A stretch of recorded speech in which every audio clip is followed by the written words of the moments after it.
അപ്പം നമുക്ക് ഈ ടെക്നോളജി Q&Aയിൽ നമുക്ക് ഓരോ ക്വസ്റ്റ്യൻ ആൻസർ ആയിട്ട് പറഞ്ഞ് പോകാം. ഓക്കെ, അപ്പൊ നമുക്ക് ഫസ്റ്റ് ക്വസ്റ്റ്യൻ നോക്കാം. What does the longer interval of milking typically results in? അതില് ക്വസ്റ്റ്യൻസ് ഓപ്ഷൻസ് വരുന്നത് more milk with more fat percentage, more milk with less fat percentage, less milk with more fat percentage and none of the above. Option B ആണ് correct answer വരുന്നത്, more milk with less fat percentage. Already നമ്മൾ പറഞ്ഞു longer interval കൊടുക്കുമ്പോൾ produce ചെയ്യുന്ന quantity of milk more milk തന്നെ ആയിരിക്കും. എപ്പോഴും ഞാൻ ക്ലാസ് എടുത്ത സമയത്തും പറഞ്ഞിട്ടുണ്ട്, മിൽക്കും ക്വാണ്ടിറ്റി ഓഫ് മിൽക്കും ഫാറ്റ് പെർസെൻറ്റേജ് എങ്ങനെ റിലേറ്റ് ആയിരിക്കുന്നത്, ഇൻവേഴ്സ്ലി പ്രൊപ്പോർഷണൽ പോലെയാണ് അത് റിലേറ്റ് ആയിട്ടിരിക്കുന്നത്. That means when the quantity of milk is more the fat percentage will be less. അത് നമ്മൾ ഓർത്തിരിക്കണം. അപ്പൊ ഇങ്ങനത്തെ ട്രിക്കി ക്വസ്റ്റ്യൻസ് ചോദിക്കാം. നമ്മൾ ഓപ്ഷൻസ് വായിക്കുമ്പോൾ തന്നെ നമുക്ക് more milk with more fat percentage, less milk with more fat percentage. അപ്പൊ നമ്മൾ ശ്രദ്ധിച്ച് വായിക്കണം.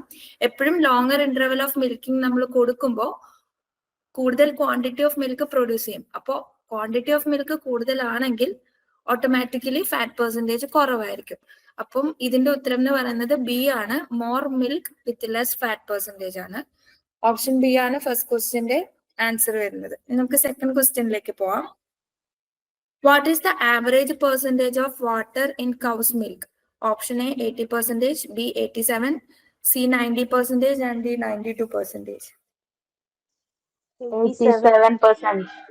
കറക്റ്റ്. ബി, ഓപ്ഷൻ ബി ആണ് ഇതിലെ കറക്റ്റ് ആൻസർ. 87% ആണ്. നമ്മൾ പഠിക്കുന്ന കോമ്പോസിഷൻ ഓഫ് മിൽക്കിൽ പഠിക്കുന്നതാണ് 87%. ഇപ്പൊ നമുക്ക് ഒരു 80 റേഞ്ച് തരികയാണെങ്കിൽ ഒരു 84 to 87% ഒക്കെ ആൻസറിലുണ്ടെങ്കിൽ അതും കറക്റ്റ് ആണ്. സ്പെസിഫിക്കലി കൗസ് മിൽക്ക് എന്ന് എടുത്ത് ചോദിക്കുമ്പോൾ നമ്മൾ യൂഷ്വലി പറയുന്നത് 87% വാട്ടറും ബാക്കി 13% ടോട്ടൽ സോളിഡ്സും ആണ്. അത് റേഞ്ചിൽ ചോദിക്കുകയാണെങ്കിൽ നമുക്കൊരു 12 to 14% total solids, 85 to 87% water, അങ്ങനെ റേഞ്ചിൽ ചോദിക്കുകയാണെങ്കിൽ ആ റേഞ്ച് എത്രയിലാണോ മോസ്റ്റ് സൂട്ടബിൾ ആ ഓപ്ഷനിൽ നമ്മൾ ചെയ്യുക. അല്ല പെർട്ടിക്കുലർലി പെർസെൻറ്റേജസ് ആണ് എടുത്ത് ചോദിക്കുന്നതെങ്കിൽ 87 ആണ് കൗസ് മിൽക്കിന്റെ പെർസെൻറ്റേജ് ഓഫ് വാട്ടർ. ഇനി next question, which protein is predominant in milk? Albumin, casein, whey protein or globulin?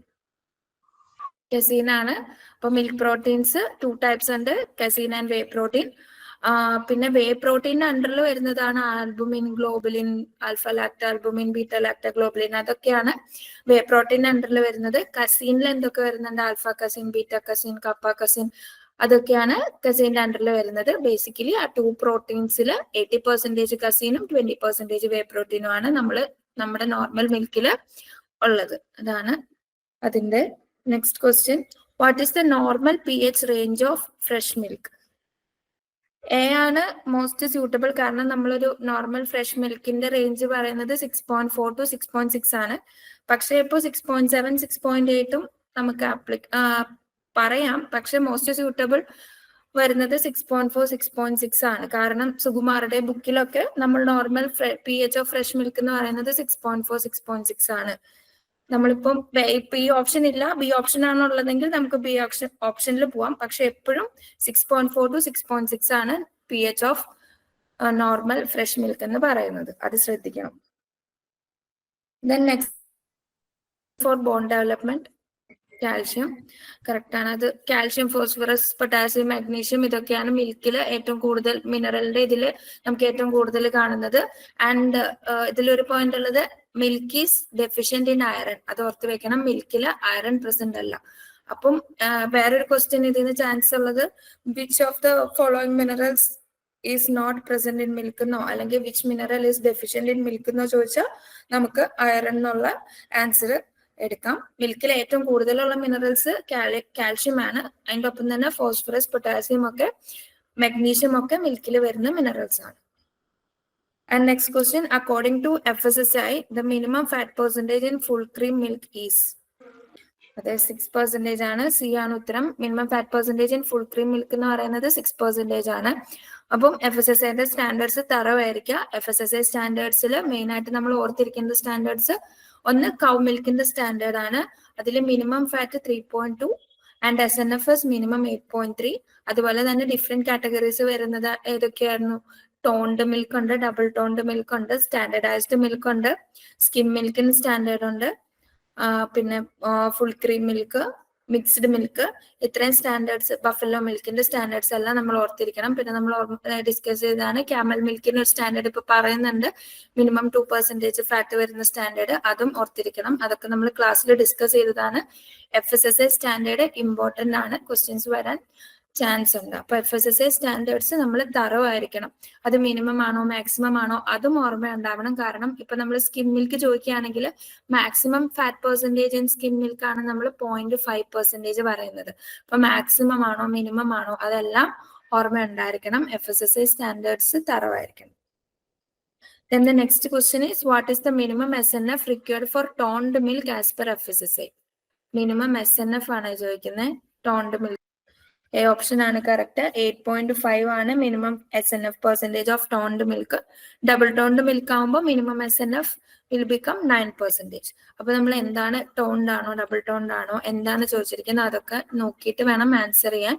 നമുക്ക് ഓപ്ഷൻസും വളരെ വളരെ അടുത്തടുത്ത ഓപ്ഷൻസ് തരാം. 8, 8.5, 9, 9.5, 10 അങ്ങനെ ഇതുപോലത്തെ ഉള്ള ഓപ്ഷൻസ് ആണ് കൂടുതൽ വരിക. അപ്പോൾ ഓപ്ഷൻസ് നമ്മൾ തറവായിട്ട് വായിക്കണം. ഏറ്റവും മോസ്റ്റ് സ്യൂട്ടബിൾ ആയിട്ടുള്ള, ഇപ്പൊ ചിലപ്പോൾ നമുക്ക് രണ്ട് ഓപ്ഷനും ശരിയാണെന്നൊക്കെ തോന്നുന്ന രീതിയിലുള്ള ക്വസ്റ്റ്യൻസ് ആൻഡ് ആൻസേഴ്സ് വരും. ഏറ്റവും മോസ്റ്റ് സ്യൂട്ടബിൾ ആയിട്ടുള്ള ആൻസർ പിക്ക് ചെയ്യുക എന്നുള്ളതാണ് PSCയിൽ എപ്പോഴും ഇമ്പോർട്ടന്റ് ആയിട്ടുള്ള കാര്യം. And next question, what is the maximum permissible limit of total bacterial count in milk according to FSSAI standards? D ആണ് അതിന്റെ answer. 5 lakh CFU per ml ആണ്. അത് ബാക്ടീരിയൽ സ്റ്റാൻഡേർഡ്സ് ജസ്റ്റ് മിൽക്കിന്റെ മാത്രമെങ്കിലും റെഫർ ചെയ്ത് ഓർത്ത് വെക്കാൻ ശ്രമിക്കുക. എല്ലാം നമുക്കിപ്പം എല്ലാത്തിന്റെയും ബാക്ടീരിയൽ കൗണ്ട് ഓർത്ത് വെക്കാൻ പറ്റണമെന്നില്ല. അറ്റ്ലീസ്റ്റ് നമ്മുടെ ഫ്രഷ് മിൽക്ക് വരുന്നത് എത്രയാണ് ടോട്ടൽ ബാക്ടീരിയൽ കൗണ്ട് എന്നുള്ളത് ഓർത്ത് വെക്കുക. അത് ചോദിച്ചിട്ടുണ്ട്, മാക്സിമം ചോദിച്ചിട്ടുണ്ട്, അത് ഓർത്ത് വെക്കുക. 50,000 CFU per ml to 5 lakh CFU per ml ആ റേഞ്ചിലാണ് വരുന്നത്, അത് ഓർത്ത് വെക്കണം. Then which milk type requires a minimum of 4.5% fat as per FSSAI? Yes, standardized milk ആണ് കറക്റ്റ് ഉത്തരം. ഡബിൾ ടോൺഡ് മിൽക്കിന് നമുക്ക് മിനിമം ഫാറ്റ് വേണ്ടത് 1.5 ആണ്. ടോൺഡ് മിൽക്കിന് മിനിമം 3% ഫാറ്റ് ആണ് വേണ്ടത്. ആൻഡ് ഫുൾ ക്രീം മിൽക്കിന് നമ്മൾ ഓൾറെഡി വേറൊരു ക്വസ്റ്റ്യനിൽ കണ്ടു, മിനിമം 6% ഫാറ്റ് ആണ് വേണ്ടത്. Standardised milk, mixed milk, recombined milk ഇതിനെല്ലാം മിനിമം 4.5% ഫാറ്റ് ആണ് ആസ് പെർ FSSAI. അപ്പൊ സ്റ്റാൻഡേർഡ്സ് തറോ ആവാൻ വേണ്ടിയിട്ടാണ് ഞാൻ കുറച്ച് സ്റ്റാൻഡേർഡ്സിന്റെ ക്വസ്റ്റ്യൻസ് റിപ്പീറ്റഡ് ആയിട്ട് ഇട്ടത്. Then what is the legal limit for aflatoxin M1 in milk as per FSSAI? Option A ആണ് കറക്റ്റ്, 0.5 ppb. അപ്പൊ അഫ്ലാടോക്സിൻ എന്ന് പറഞ്ഞാൽ എന്താ? Aflatoxins are the toxins produced by fungus group of animals ആണ്. Basically produced by aspergillus species ആണ് aflatoxin produce ചെയ്യുന്നത്. അത് മിൽക്കിൽ വരുന്നത് എങ്ങനെയാണ്? മിൽക്കില് basically aflatoxin is entering into milk through the feed contaminate ചെയ്യുന്നത് വഴി, കണ്ടാമിനേറ്റഡ് ഫീഡ്സിന്റെ ഇൻടേക്ക് വഴിയാണ് മിൽക്കിൽ അഫ്ലാടോക്സിന്റെ പ്രസൻസ് വരുന്നത്. അഫ്ലാടോക്സിൻ എന്ന് പറയുന്നത് ഒരു ന്യൂറോടോക്സിൻ ആണ്. നമ്മുടെ അത് ഹെൽത്തിനെ ഭയങ്കര അഡ്വേഴ്സ് ആയിട്ട് എഫക്ട് ചെയ്യാൻ പറ്റും. ഈവൻ ക്യാൻസർ കോസിംഗ് ആയിട്ടുള്ള ഏജൻസ് വരെ അതിലുണ്ട്. അതുകൊണ്ട് അഫ്ലാടോക്സിന്റെ ലീഗൽ ലിമിറ്റ് നമുക്കറിയാം 0.5 ppb ആണ് മാക്സിമം. അതിൽ കൂടുതൽ അഫ്ലാടോക്സിൻ ഐഡന്റിഫൈ ചെയ്താൽ മിൽക്ക് റിജക്റ്റ് ആവും. അപ്പൊ aflatoxin one of the important cases ആണ്. അതിൽ എന്താണ് അഫ്ലാടോക്സിൻ പ്രൊഡ്യൂസ് ചെയ്യുന്നത്? ഇപ്പൊ നമ്മളോട് ഫംഗൽ ടോക്സിൻസ് അല്ലെങ്കിൽ അഫ്ലാടോക്സിൻ ഓർ അതർവൈസ് മൈക്കോടോക്സിൻ എന്ന് പറയും. മൈക്കോടോക്സിൻ എന്ന് പറഞ്ഞാൽ which is produced by fungus produce ചെയ്യുന്ന ടോക്സിൻസിനെല്ലാം നമ്മൾ കളക്റ്റീവ്ലി പറയുന്നതാണ് മൈക്കോടോക്സിൻസ്. മൈക്കോടോക്സിൻസിന്റെ അണ്ടറിൽ വരുന്ന ഒരു ക്ലാസിഫിക്കേഷൻ ആണ് അഫ്ലാടോക്സിൻ. അഫ്ലാടോക്സിൻ M1 ഉണ്ട്, G1 ഉണ്ട്. അപ്പം ബേസിക്കലി ഏറ്റവും ഇമ്പോർട്ടന്റ് ആയിട്ട് മിൽക്കിൽ പറയുന്നത് അഫ്ലാടോക്സിൻ M1 ആണ്. അതിന് FSSAI സ്റ്റാൻഡേർഡ്സ് കൊടുത്തിട്ടുണ്ട്, 0.5 ppb ആണ്. ഇത്രയും കാര്യങ്ങളാണ് അഫ്ലാടോക്സിനിൽ നമ്മൾ ഓർത്ത് വെക്കാനുള്ളത്. പിന്നെ ഏത് സ്പീഷീസ് ആണ് അഫ്ലാടോക്സിൻ പ്രൊഡ്യൂസ് ചെയ്യുന്നതെന്ന് വെച്ചാൽ ആസ്പെർജില്ലസ് സ്പീഷീസ് ആണ്. Then which of the following is true about milk protein? Statement question ആണ്. ഏത് സ്റ്റേറ്റ്മെന്റ് ആണ് മിൽക്ക് പ്രോട്ടീനെ കുറിച്ച് കറക്റ്റ് ആയിട്ട് പറയുന്നത്? സ്റ്റേറ്റ്മെന്റ്സ് തറവായിട്ട് വായിക്കുക. First option, it decreases frequently with more frequent milking, shows less daily variation than fat, it is the primary source of energy is higher in for milk than strippings. B ആണ്, option B ആണ് ഉത്തരം. അപ്പൊ നമ്മൾ മിൽക്കിൽ എടുത്തു കഴിഞ്ഞാൽ നമ്മൾ already composition discuss ചെയ്ത കൂട്ടത്തിൽ പറഞ്ഞതാണ്, ഫാറ്റ് ആണ് മിൽക്കിൽ ഏറ്റവും കൂടുതൽ വേരിയേഷൻ കാണിക്കുന്ന ഒരു കമ്പോണന്റ്. ഫാറ്റിന്റെ കണ്ടന്റിലാണ് സീസണൽ ആണെങ്കിലും അല്ലെങ്കിൽ നമ്മുടെ ഇന്റർവൽ ഓഫ് മിൽക്കിംഗ് ആണെങ്കിലും ഈവൻ ഫോർ മിൽക്ക് സ്ട്രിപ്പിംഗ്സിലൊക്കെ ആണെങ്കിലും ഫാറ്റ് കണ്ടന്റ് ആണ് ഏറ്റവും കൂടുതൽ വേരിയേഷൻ കാണിക്കുന്നത് മിൽക്കിങ്ങിന്റെ ടൈമിൽ. അപ്പം ഇതിൽ ബാക്കി ഓപ്ഷൻസ് നോക്കിക്കഴിഞ്ഞാൽ ഫസ്റ്റ് ഓപ്ഷൻ എന്ന് പറയുന്നത് it decreases frequently with more frequent milking. അങ്ങനെയല്ല, അതിനൊരു സ്റ്റേബിൾ ഒരു സ്റ്റേബിൾ ആയിട്ടുള്ള കോമ്പോസിഷൻ ആണ് അല്ലെങ്കിൽ സ്റ്റേബിൾ ആയിട്ടുള്ള കണ്ടന്റ് ആണ് പ്രോട്ടീൻ കാണിക്കുന്നത്. പിന്നെ shows less daily variation than fat, അതാണ് കറക്റ്റ് ഓപ്ഷൻ. അതായത് ഫാറ്റ് ആണ് ഹൈലി. ഇപ്പോൾ വേറൊരു ക്വസ്റ്റ്യൻ ചോദിക്കാവുന്നത് which of the following component is milk shows high daily variation, ഇല്ലെങ്കിൽ ഏറ്റവും കൂടുതൽ വേരിയേഷൻ കാണിക്കുന്ന കോമ്പോണന്റ് ഏതാണെന്ന് ചോദിച്ചു കഴിഞ്ഞാൽ നമുക്കത് മിൽക്ക് ഫാറ്റ് എന്ന് ഉത്തരം പറയാം. ഇനി next it is the primary source of energy എന്ന് പറഞ്ഞാൽ അല്ല. പ്രൈമറി സോഴ്സ് എന്ന് പറയുന്നത് ഫാറ്റ്, കാർബോഹൈഡ്രേറ്റ് അതൊക്കെയാണ് പ്രൈമറി സോഴ്സ് ഓഫ് എനർജി ആയിട്ട് മിൽക്കിൽ പറയുന്നത്. And the next one is higher in fore milk than strippings. അങ്ങനെയല്ല, ഫോർ മിൽക്കിലും സ്ട്രിപ്പിംഗ്സിലും ഏറ്റവും കൂടുതൽ വേരിയേഷൻ വരുന്നത് നമ്മൾ ഫാറ്റ് എടുക്കുമ്പോഴാണ്. ഫാറ്റ് എടുക്കുമ്പോൾ നമ്മൾ പറയുന്നത് ഫോർ മിൽക്കിൽ 1% അപ്രോക്സിമേറ്റ്ലി 1% ഫാറ്റേ ഉള്ളൂ, ആൻഡ് ഇൻ സ്ട്രിപ്പിംഗ്സ് 10% ഫാറ്റ് വരെ ഉണ്ട്. അതാണ് കംപ്ലീറ്റ്നെസ് ഓഫ് മിൽക്കിങ്ങിൽ നമ്മൾ ഫാറ്റ് പെർസെന്റേജിന്റെ കേസ് ഓൾറെഡി ഡിസ്കസ് ചെയ്തത്. ഫോർ മിൽക്കിൽ നിയർലി 1% ഫാറ്റ് ആണ്, സ്ട്രിപ്പിംഗ്സിൽ നിയർലി 10% ഫാറ്റ് ആണ് ഉള്ളത്. അപ്പൊ ഇതിന്റെ ഓപ്ഷൻ എന്ന് പറയുന്നത് which statement is true about milk protein എന്ന് ചോദിക്കുമ്പോൾ it shows less daily variation than fat. The next question, which process ensures uniform distribution of fat in milk? Homogenization ആണ് ഉത്തരം. Homogenization നമ്മൾ എന്തിനാ ചെയ്യുന്നത്? To reduce the size of the fat globules and uniformly distribute it in the milk. അതിനാണ് നമ്മൾ homogenisation ചെയ്യുന്നത്. ഹോമോജനൈസേഷന്റെ principle നമുക്കറിയാം.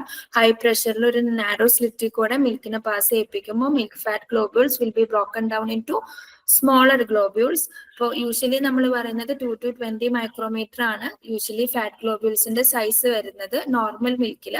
When we pass it through homogenizer it will get reduced to a size of less than 2 micrometer. Less than 2 micrometer താഴെയുള്ള fat globules ആയിട്ട് after homogenisation അത് വരും. എന്നിട്ട് completely disposed ആവും, യൂണിഫോംലി ഡിസ്പോസ്ഡ് ഇൻ മിൽക്ക് ആയിരിക്കും. അപ്പോൾ homogenisation ചെയ്യുമ്പോൾ എന്താണ് നമ്മൾ ബേസിക്കലി ഉദ്ദേശിക്കുന്നത്? Through homogenisation we are reducing the cream line formation അല്ലെങ്കിൽ ഫാറ്റ് ലെയർ ഫോർമേഷൻ ഒക്കെ കുറയ്ക്കാൻ വേണ്ടിയിട്ടാണ് നമ്മൾ ഹോമോജനൈസേഷൻ ചെയ്യുന്നത്.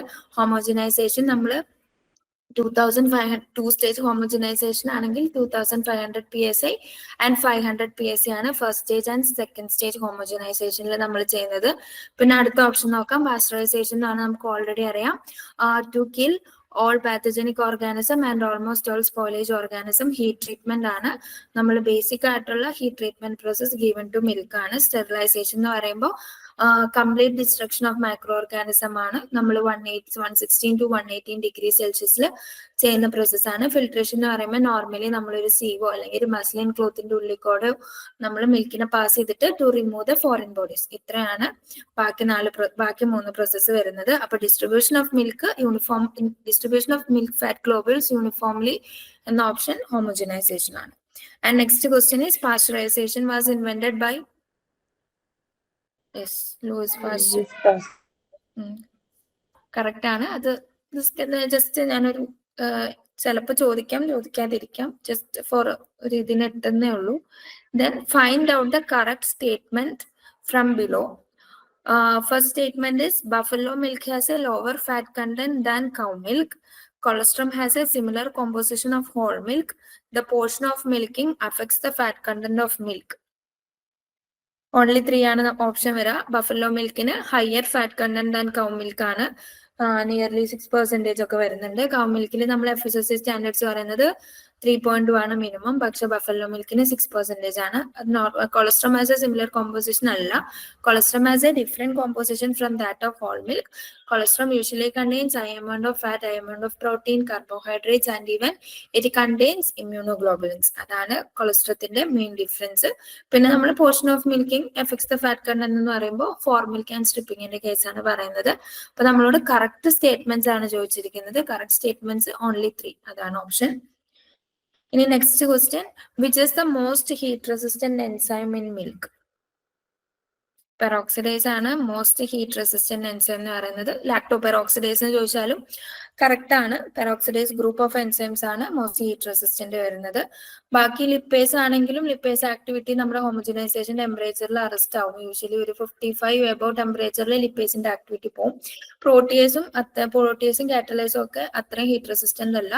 ദേ will not survive the sterilization, അതൊന്നും സർവൈവ് ചെയ്യില്ല. അപ്പൊ ലാക്ടോ പെറോക്സിഡേസ് അല്ലെങ്കിൽ പെറോക്സിഡേസ് ഗ്രൂപ്പ് ഓഫ് എൻസൈംസ് ആണ് most heat resistant enzyme in milk ആയിട്ട് പറയുന്നത്.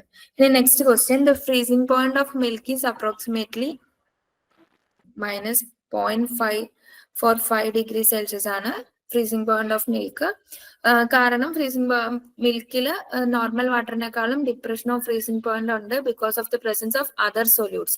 അതുകൊണ്ട് it will be having A freezing point of lesser than 0 degree Celsius, which is usually -0.545 degree Celsius ആണ്. പിന്നെ അതിൽ ഫ്രീസിംഗ് പോയിന്റ് വെച്ചിട്ട് നമുക്ക് ഫ്രീസിംഗ് പോയിന്റ് ഇപ്പൊ നിയർ ടു 0 ആണെങ്കിൽ it is an indication that the milk is adulterated with water. അപ്പൊ water കൂടുന്തോറും സൊല്യൂട്ടിന്റെ കോൺസെൻട്രേഷൻ കുറയാണ് ചെയ്യുന്നത്. അപ്പൊ അതിന്റെ ഫ്രീസിംഗ് പോയിന്റ് കുറച്ചും കൂടി 0യുടെ അടുത്തേക്ക് വരും. അപ്പൊ ഫ്രീസിംഗ് പോയിന്റ് ഡിപ്രഷൻ കൂടുക അല്ലെങ്കിൽ ഫ്രീസിംഗ് പോയിന്റ് പിന്നെയും താഴേക്ക് പോകുക എന്ന് പറഞ്ഞാൽ നമ്മൾ എന്തെങ്കിലും സൊല്യൂട്ട് ആഡ് ചെയ്യുക, അല്ലെങ്കിൽ സോറിങ് സംഭവിക്കുക, കൊയാഗുലേഷൻ സംഭവിക്കുമ്പോഴൊക്കെയാണ് ഫ്രീസിംഗ് പോയിന്റ് ഓഫ് മിൽക്ക് പിന്നെയും ഡിക്രീസ് ആവുക. നോർമലി നമ്മൾ പറയുന്നത് -0.545 ഡിഗ്രി സെൽഷ്യസ് ആണ്. Next question, the color of cow milk is primarily due to the presence of carotene ആണ് ഉത്തരം. അപ്പൊ കളറിന്റെ കേസിൽ നമ്മൾ ഓർത്ത് വെക്കേണ്ട പോയിന്റ്സ്, കൗ മിൽക്കിൽ മെയിൻ ആയിട്ട് കരോട്ടിന്റെ പ്രസൻസ് കൊണ്ടാണ് യെല്ലോയിഷ് ടിൻഡ് ആ കളർ വരുന്നത്. പക്ഷെ ബഫല്ലോ മിൽക്ക് വൈറ്റ് ആവാൻ കാരണം, in buffalo milk the carotene is converted into vitamin A. അപ്പൊ അവിടെ കരോട്ടിന്റെ presence illa, it is directly converted into vitamin A and which causes the buffalo milk to appear more whitish than cow milk. അങ്ങനെ ഒരു point ഓർത്ത് വെക്കണം. പിന്നെ riboflavin എന്ന് പറയുന്നത്, riboflavin is the component which gives that greenish color to whey. വേയ്ക്ക് colour കൊടുക്കുന്നതാണ് riboflavin. Carotene ആണ് മിൽക്കിന് കളർ കൊടുക്കുന്നത്. പിന്നെ കസീൻ ആൻഡ് ഫാറ്റ് ഗ്ലോബുൾസ്, അതിനൊന്നും കളറായിട്ട് യാതൊരു ബന്ധമില്ല. Next question is, arrange the following according to the decreased order of fat content. ശ്രദ്ധിക്കണം, decreased order of fat content-ലാണ് നമ്മൾ അറേഞ്ച് ചെയ്യുന്നത്. goat, buffalo, cow, human. B option ആണ്. ഏറ്റവും കൂടുതൽ ഫാറ്റ് ഉള്ളത് ബഫലോയ്ക്ക്, then comes cow and then comes goat and ഏറ്റവും last ആണ് ഹ്യൂമൻ മിൽക്ക് വരിക. ഹ്യൂമൻ മിൽക്കിൽ ഏറ്റവും കൂടുതലുള്ള കണ്ടന്റ് ലാക്ടോസ് ആണ് and the fat is lesser.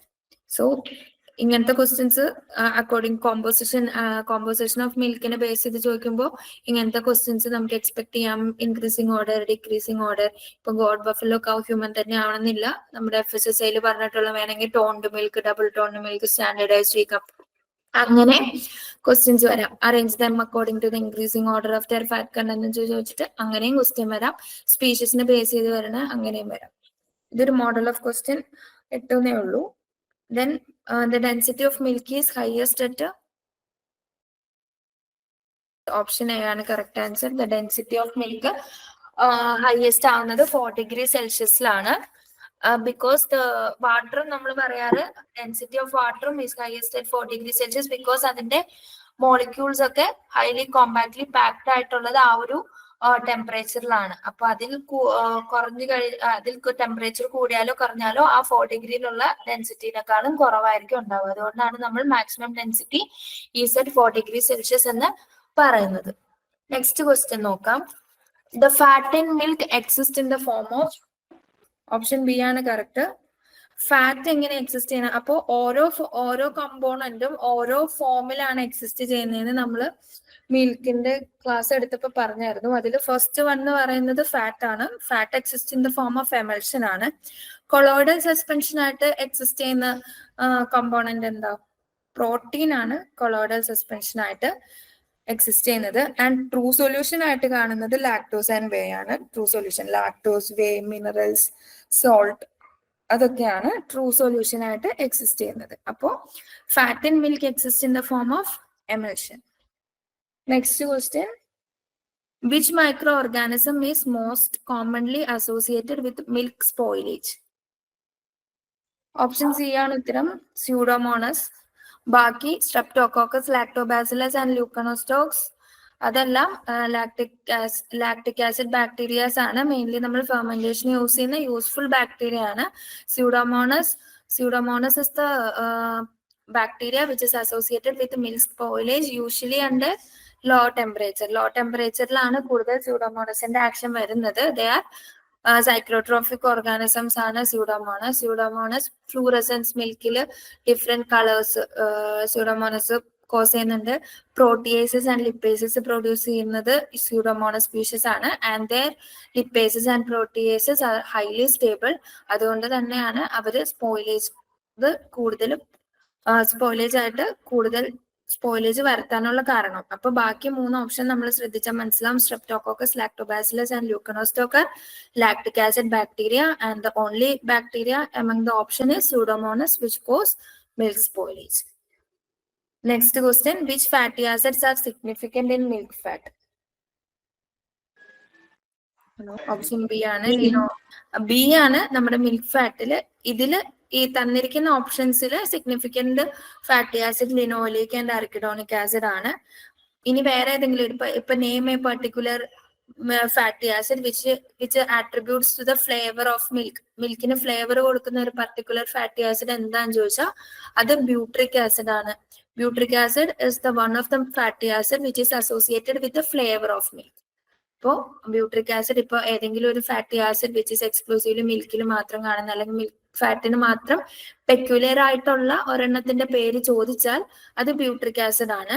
അല്ലാതെ ഇപ്പൊ കോമൺ ആയിട്ട് ഇപ്പൊ ഇതിൽ ഏറ്റവും സിഗ്നിഫിക്കന്റ് ആയിട്ടുള്ളത് ഏതാന്ന് ചോദിച്ചാൽ ലിനോലിക് ആൻഡ് അർക്കിഡോണിക് ആസിഡ് ആണ്. ഇനി next question, the enzyme responsible for lactose digestion is?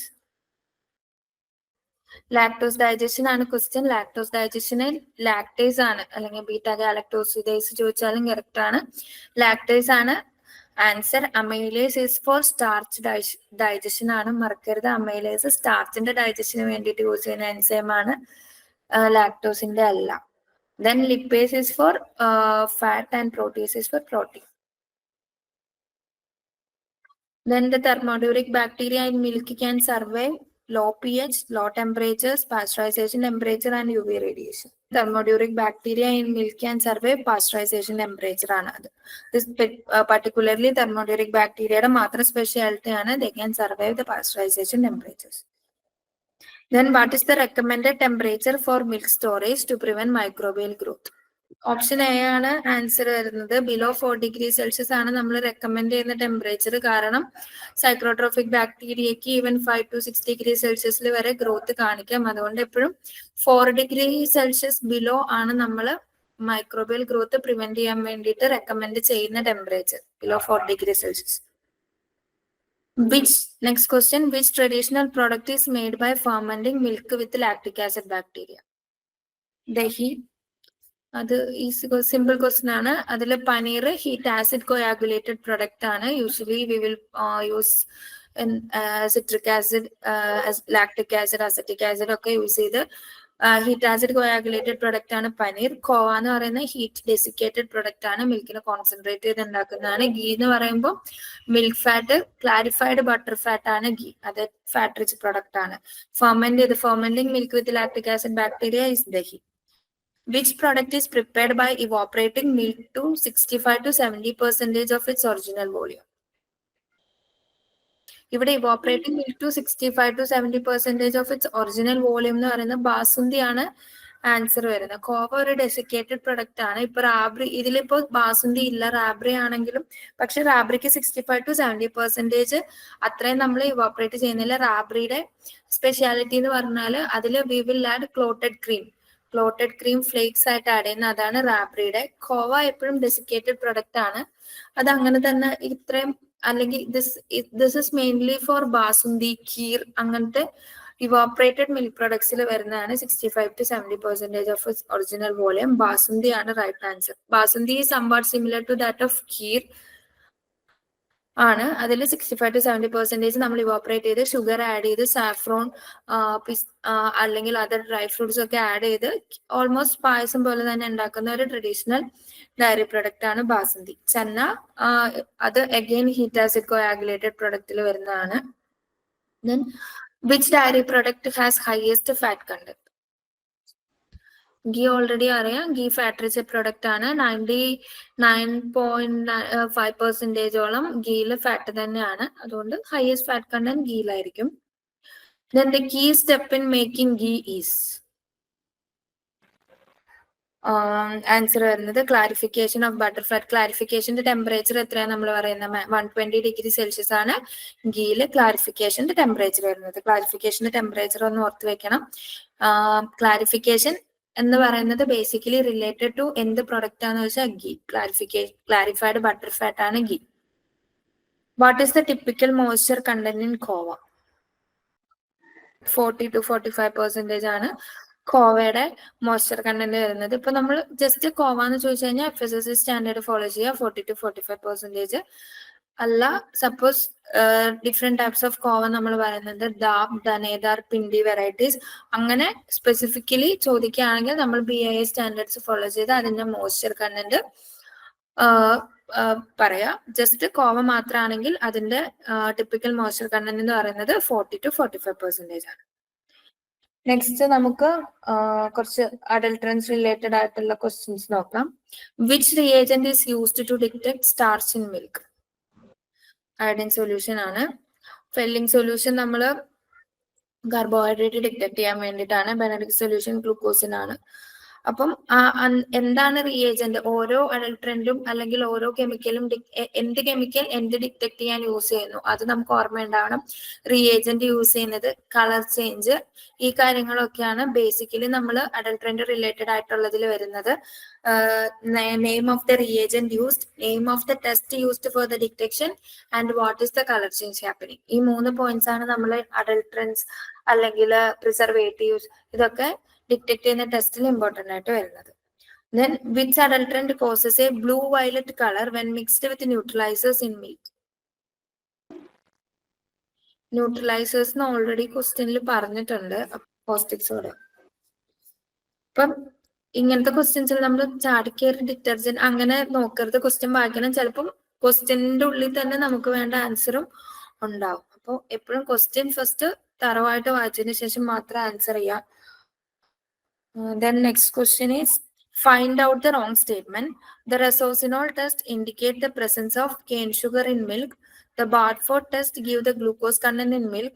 In Rasosinol test, a pink or brick red color indicates the presence of maltodextrin. Wrong statement ആണ് സെലക്ട് ചെയ്യേണ്ടത്. Only 3. അതാണ് wrong statement. കാരണം റെസോസിനോൾ test cane ഷുഗറിനെയാണ്, അതായത് നമ്മൾ സൂക്രോസിനെ detect ചെയ്യുന്ന test ആണ്. അതിന് മാൾട്ടോഡെക്സ്ട്രിൻ answer ചെയ്യില്ല. അപ്പം pink or brick red colour indicates the presence of maltodextrin എന്നുള്ളത് റോങ് സ്റ്റേറ്റ്മെന്റ് ആണ്. പിന്നെ Barfoed's reagent glucose content detect ചെയ്യാൻ, ഗ്ലൂക്കോസിന്റെ പ്രസൻസ് ഡിറ്റക്ട് ചെയ്യാൻ വേണ്ടിയിട്ടാണ്. And resorcinol test cane sugar ആണ്. ആ ക്വസ്റ്റ്യൻ അപ്പൊ നമ്മൾ റെസോസിനോൾ മാൾട്ടോഡെക്സ്ട്രിൻ അല്ല, കെയിൻ ഷുഗർ ആണെന്ന് നമുക്ക് ഓർമ്മ ഉണ്ടാവും. Then what is used to detect formalin in milk? Sulphuric acid ആണ്. സൾഫ്യൂരിക് ആസിഡ് മാത്രമല്ല നമ്മൾ വേറെ യൂസ് ചെയ്യുന്ന സൾഫ്യൂരിക് ആസിഡിന്റെ കൂടെ അതർ റിയേജന്റ് വരുന്നതാണ് HCl യൂസ് ചെയ്യുന്ന ടെസ്റ്റ് ഉണ്ട്. പിന്നെ അതിൽ രണ്ടിലും കോമൺ ആയിട്ട് വരുന്ന ഒരു റിയേജന്റ് ആണ് ഫെറിക് ക്ലോറൈഡ്. അപ്പം ഫോർമാലിന് നമ്മൾ മെയിൻ ആയിട്ട് 2 ടെസ്റ്റ് ആണ് പറയുന്നത്, ലീച്ച് ടെസ്റ്റ് ആൻഡ് ഹെന്നേഴ്സ് ടെസ്റ്റ്. അത് രണ്ടും നോക്കണം. ഏത് സൾഫ്യൂരിക് ഇപ്പൊ നമുക്ക് ചിലപ്പോൾ ഇതിൽ 2 ഓപ്ഷൻ തരാം, hydrochloric acid and sulphuric acid തന്നിട്ട് ബോത്ത് A and B അങ്ങനെയും ചോദിക്കാം ഒരു ക്വസ്റ്റ്യൻ. അല്ലെങ്കിൽ പർട്ടിക്കുലർലി ഹെന്നേഴ്സ് ടെസ്റ്റ് അല്ലെങ്കിൽ ലീച്ച് ടെസ്റ്റ് എന്ന് എടുത്ത് ചോദിച്ചിട്ട് അതിന്റെ റിയേജന്റ് ചോദിക്കാം, ഐദർ സൾഫ്യൂരിക് ആസിഡ് ആണോ HCl ആണോ എന്ന്. അല്ലെങ്കിൽ ഇതിലിപ്പോ സൾഫ്യൂരിക് ആസിഡ് ഇല്ലാതെ ഫെറിക് ക്ലോറൈഡ് തരാം, അപ്പൊ ഫെറിക് ക്ലോറൈഡ് ആണ് ഉത്തരം. അപ്പൊ എന്താണോ നമ്മുടെ ക്വസ്റ്റ്യൻ അതിനനുസരിച്ച് നമ്മൾ ആൻസർ ചെയ്യാം. ക്വസ്റ്റ്യനും ആൻസർ ഓപ്ഷൻസ് എങ്ങനെയാണോ അതിനനുസരിച്ച് ചെയ്യാം. Then which reagent is used to detect urea in milk? DMAB ആണ്. ഡൈമീഥൈൽ അമിനോബെൻസാൽഡിഹൈഡ്. ഈ DMAB റിയേജന്റ് ആണ് ഡിക്റ്റഡ് യൂറിയ ഇൻ മിൽക്ക്. അതിന്റെ കളർ ചേഞ്ച് എന്തായിരുന്നു? നമ്മൾ ഡിക്സ്റ്റിന്റ് യെല്ലോ കളർ എന്ന് നമ്മൾ ക്ലാസ്സിൽ പറഞ്ഞതാണ്. ഒരു സ്ലൈറ്റ് യെല്ലോ കളർ വന്നാൽ അത് നെഗറ്റീവ് ടെസ്റ്റ് ആണ്. നെഗറ്റീവ് ആണ്, കാരണം മിൽക്കിൽ ഓൾറെഡി യൂറിയ പ്രസന്റ് ആണ്. അപ്പൊ ഡിക്സ്റ്റിന്റ് യെല്ലോ കളർ ആണ്. നെസ്ലേസ് റിയേജന്റ് നമ്മൾ എന്തിനാ യൂസ് ചെയ്യുന്നത്? അമോണിയം കോമ്പൗണ്ട്സ് കണ്ടുപിടിക്കാനായിട്ടാണ് നെസ്ലേസ് റിയേജന്റ് യൂസ് ചെയ്യുന്നത്. ഫർഫ്യൂരാൾ നമ്മള് ബൗഡിൻസ് ടെസ്റ്റിൽ basically use to detect the adulteration of ghee with വനസ്പതിയിലാണ് നമ്മൾ ഫർഫ്യൂരാല് യൂസ് ചെയ്യുന്നത്. DMAB ആണ് ഈ question answer. Then which adulterant in milk react with sulfuric acid and forms a blue or violet colored ring? Formalin. ഈ coloured റിങ്ങിന്റെ question അല്ലെങ്കിൽ ഫോർമാലിന്റെ ടെസ്റ്റുകൾ important ആണ്. അത് ജസ്റ്റ് ഒന്ന് തറവായിരിക്കണം. ഹെന്നർ ടെസ്റ്റും ലീച്ച് ടെസ്റ്റും മാറിപ്പോകരുത്.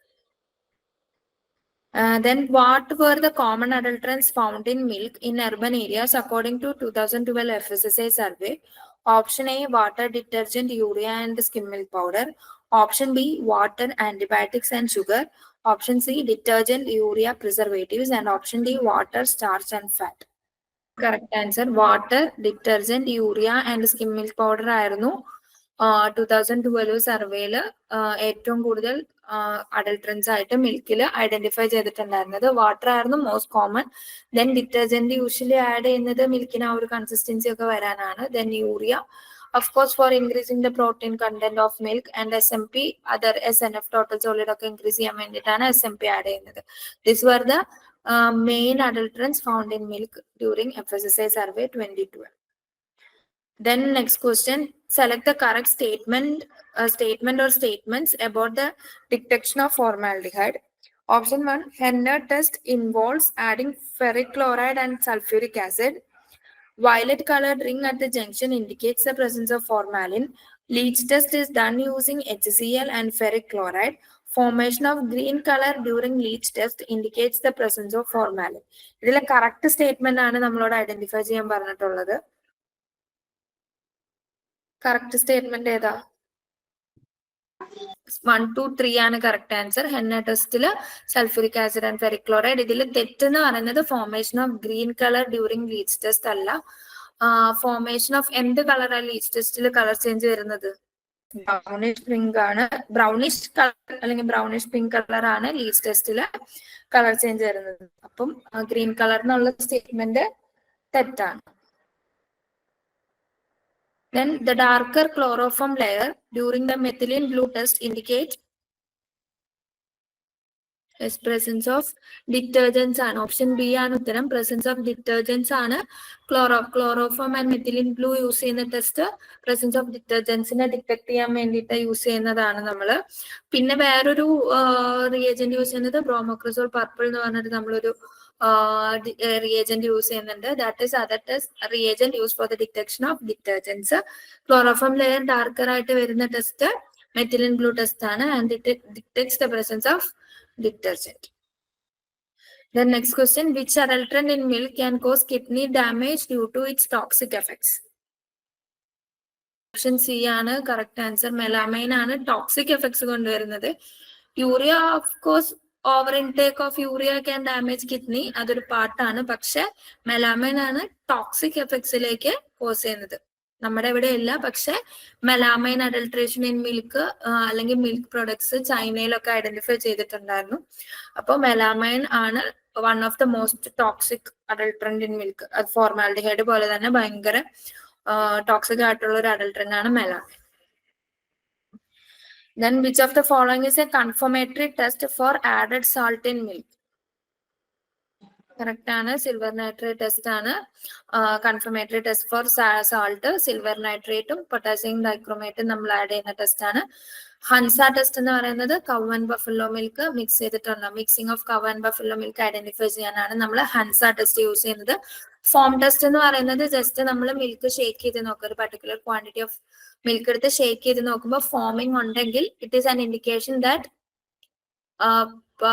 It is adulterated with detergents. അപ്പൊ ഡിറ്റർജന്റിനുള്ള one of the other test ആണ് ഫോം ടെസ്റ്റ്. ഹൻസ ടെസ്റ്റിൽ നമ്മൾ യൂസ് ചെയ്യുന്നത് എന്ത് റിയേജന്റ് ആണെന്ന് ചോദിച്ചു കഴിഞ്ഞാൽ ആന്റി സെറം യൂസ് ചെയ്തിട്ട് precipitate ചെയ്താൽ it indicates that the milk is mix of cow and buffalo milk. അതിനാണ് നമ്മൾ ഹൻസ ടെസ്റ്റ് യൂസ് ചെയ്യുന്നത്. പിന്നെ which organization is primarily responsible for managing the dairy industry in Kerala? Kerala cooperative milk marketing federation. അത് just ഒരു general knowledge രീതിയിൽ ഇട്ടെന്നേ ഉള്ളൂ, just അറിഞ്ഞിരിക്കുക. KCMMF ആണ്. What is the brand name of milk and dairy products marketed by KCMMF? Milma. Which test is commonly conducted at Kerala's dairy checkpost to detect water adulteration in milk? Lactometer test ആണ് നമ്മൾ first ചെയ്യുന്ന test. പിന്നെ നമ്മൾ ചെയ്യുന്നത് detection of adulterants ആണ്. Formalin, starch, urea അതെല്ലാം ചെയ്യാറുണ്ട്. Basic നമ്മൾ ഫസ്റ്റ് ചെയ്യുന്ന ടെസ്റ്റ് എന്ന് പറഞ്ഞാൽ ലാക്ടോമീറ്റർ ടെസ്റ്റ് ആണ്. What is the primary role of dairy check post in Kerala? Correct, to test the quality of milk entering the state. വേറെ ഇത് വായിച്ചു കഴിഞ്ഞാൽ നമുക്ക് ഓൾറെഡി മനസ്സിലാവും. പ്രൊമോട്ട് ഡയറി ഫാമിംഗ് അല്ല, ടു ഡിസ്ട്രിബ്യൂട്ട് ഡയറി പ്രൊഡക്ട്സ് അല്ല, to regulate the price of മിൽക്കും അല്ല. Basically the quality of milk entering the state ആണ് നമ്മുടെ primary role of dairy check post. What is the purpose of Kjeldahl test? Correct, protein ആണ്. Estimation of protein ആണ് Kjeldahl. Fat എന്ന് പറയുമ്പോൾ fat estimate ചെയ്യുന്നത് നമ്മൾ ബ്യൂട്രോമീറ്റർ റീഡിങ്. പിന്നെ fat estimate ചെയ്യുന്നത് സോക്സ്ലെറ്റ്, റോസ് ഗോട്ട്ലിബ് മെത്തേഡ് ഉണ്ട്. അതൊക്കെയാണ് ഫാറ്റ് എസ്റ്റിമേറ്റ് ചെയ്യുന്നത്. അഡൾട്രൻസ് നമുക്ക് ഡിഫറെന്റ് ടെസ്റ്റ് ഉണ്ട്. ഡിറ്റക്ഷൻ ഓഫ് മിൽക്ക് ടർബിഡിറ്റി എന്ന് പറയുന്നത് ടർബിഡിറ്റി ടെസ്റ്റ് ബേസിക്കലി സ്റ്റെറിലൈസേഷന്റെ ഇതിനാണ്. സ്റ്റെറിലൈസേഷൻ റിലേറ്റഡ് ആയിട്ടുള്ള ടെസ്റ്റ് ആണ് മിൽക്ക് ടർബിഡിറ്റിയുടെ test. Find out the statements that are correct. Correct സ്റ്റേറ്റ്മെന്റിനെ ഐഡന്റിഫൈ ചെയ്യാനാണ് question. This is related to cleaning and sanitization of dairy equipments എന്നുള്ള പോർഷനിൽ നിന്നുള്ള ക്വസ്റ്റ്യൻ ആണ്. First statement is alkalis like NaOH saponify fat. Second, weak alkalis are ineffective in dissolving the proteins. Third, concentration of nitric acid should not be more than 1% for stainless steel surfaces. Tartaric acid and citric acid are strong acid used for milk stone removal. Find out the correct statements. 1 and 3 ആണ് correct option. Alkali ആണ്, അതായത് alkali caustic NaOH ആണ് നമ്മൾ usually fat remove ചെയ്യാനായിട്ട് use ചെയ്യുന്നത്. Then അത് correct ആണ്. Weak alkalis are ineffective in dissolving proteins അല്ല, weak alkalis are effective in dissolving proteins ആണ്. കാരണം നമ്മൾ ആകെ 0.5 to 1% അല്ലെങ്കിൽ മാക്സിമം 1.5% ആൽക്കലീസ് ഒക്കെ ഡയറി ഇൻഡസ്ട്രിയിൽ ക്ലീനിങ്ങിന് യൂസ് ചെയ്യാറുള്ളൂ. And they can remove the protein. So weak alkalis are ineffective എന്ന് പറയുന്നത് അല്ല. വീക്ക് ആൽക്കലീസ് യൂസ് ചെയ്താലും നമുക്ക് പ്രോട്ടീൻസിനെ ഡിസോൾവ് ചെയ്യാൻ പറ്റും. Then concentration of nitric acid should not be more than 1%. അത് കറക്റ്റ് ആണ്. മോർ ദാൻ 1% ആയ it can cause corrosion of stainless steel surfaces. Tartaric acid and citric acid എന്ന് പറയുന്നത് ഫുഡ് ഗ്രേഡ് ആസിഡ്സ് ആണ്, which is usually use for the production of dairy products ആണ്. അത് ക്ലീനിങ്ങിനല്ല use ചെയ്യുന്നത്. പിന്നെ അത് സ്ട്രോങ് ആസിഡ്സും അല്ല. സ്ട്രോങ് ആസിഡ്സ് എന്ന് പറയുന്നത് എന്താ? HCl, sulphuric acid, nitric acid, അതൊക്കെയാണ് നമ്മൾ സ്ട്രോങ് ആസിഡ്സ് എന്ന് പറയുന്നത്. Tartaric acid and citric acid എന്ന് പറയുന്നത് വീക്ക് ആസിഡ്സ് എന്നാണ് നമ്മൾ പറയാം. അപ്പൊ അതിൽ കറക്റ്റ് സ്റ്റേറ്റ്മെന്റ്സ് വരുന്നത് 1 and 3 ആണ്. What is a common chemical used in dairy sanitizer? സാനിറ്റൈസറിൽ യൂസ് ചെയ്യുന്ന one of the common chemical ഏതാണെന്നാണ് question. Chlorine compounds, acetic acid, NaOH, nitric acid. Dairy സാനിറ്റൈസറിൽ കൂടുതൽ യൂസ് ചെയ്യുന്നത് ക്ലോറിൻ കോമ്പൗണ്ട്സ് ആണ്. പിന്നെ അയഡിൻ സൊല്യൂഷൻ, ഐഡോഫോർ ഒക്കെ വരുമ്പോൾ അയഡിൻ സൊല്യൂഷൻസ് യൂസ് ചെയ്യുന്നുണ്ട്, അയഡിൻ കോമ്പൗണ്ട്സ്. അതാണ് ഐഡോഫോറിലൊക്കെ യൂസ് ചെയ്യുന്നത്. അല്ലാതെ നമ്മൾ chlorine compounds, quaternary ammonia compounds ഒക്കെയാണ് കൂടുതൽ സാനിറ്റൈസറിൽ നമ്മൾ യൂസ് ചെയ്യുന്നത്. Next, what is the benefit of using quaternary ammonium compounds in sanitation? They act as surfactants, reducing the surface tension. They form insoluble salt with metal ions. They are effective against both gram-positive and gram-negative bacteria. They enhance the milk flavor. C ആണ്. നമ്മൾ സാനിറ്റേഷനിൽ എടുത്ത് ചോദിച്ചിട്ടുണ്ട്. അപ്പം സാനിറ്റൈസേഷനിൽ എങ്ങനെയാണ് quaternary ammonia compounds act ചെയ്യുന്നതെന്ന് വെച്ചാൽ they are effective against both gram-positive and gram-negative bacteria. Then, what is the common cause of seamy texture in cheese? Seamy texture is a defect in cheese. And what is the common cause? Option A, incorrect addition of salt. Option B, high temperature during curing. C, excessive paraffin thickness. And D, contamination with microorganisms. Yes, option A ആണ് correct. Seamy texture form ചെയ്യുന്നത് incorrect addition of salt ആണ്. Excessive paraffin thickness എന്ന് പറയുമ്പോൾ അത് surface crack ഒക്കെയാണ് വരുന്നത്. Surface ഈ paraffin thickness basically വരുന്നത് അതിന്റെ സർഫസ് ഡ്രൈ ആവുക, അല്ലെങ്കിൽ ഇനി ലെസർ പാരാഫിൻ തിക്നെസ് ആണെങ്കിൽ ക്രാക്സ് ഓൺ സർഫസ് ഒക്കെയാണ് വരിക. High temperature during curing basically moisture loss അല്ലെങ്കിൽ ലിപ്പേസ് ആക്ടിവിറ്റി, പ്രോട്ടിയലൈസിസ് ആക്ടിവിറ്റി അതൊക്കെ ഇൻക്രീസ് ചെയ്യുക, ഫെർമെന്റേഷൻ അങ്ങനത്തെ കാര്യങ്ങളൊക്കെയാണ് വരിക. കണ്ടാമിനേഷൻ വിത്ത് മൈക്രോ ഓർഗാനിസംസ് വരുമ്പോൾ ഹോൾസ് ഫോം ചെയ്യാം, അല്ലെങ്കിൽ പിന്നെ മൈക്രോ പ്രോട്ടിയോലൈസിസ്, ലിപ്പോലൈസിസ് ഒക്കെ റാൻസിഡ് ഫ്ലേവർ കോസ് ചെയ്യാം. പ്രോട്ടിയോലൈറ്റിക് ആക്ഷൻ വെച്ചിട്ട് അങ്ങനെ ഫെർമെന്റേഷൻ സംഭവിക്കാം. അതൊക്കെയാണ് കണ്ടാമിനേഷൻ വിത്ത് മൈക്രോ ഓർഗാനിസംസ് വരുന്നത്. സീമി ടെക്സ്ചർ എന്ന് പറഞ്ഞാൽ ബേസിക്കലി അത് ഇൻകറക്റ്റ് അഡീഷൻ ഓഫ് സാൾട്ട് കൊണ്ട് വരുന്നതാണ്.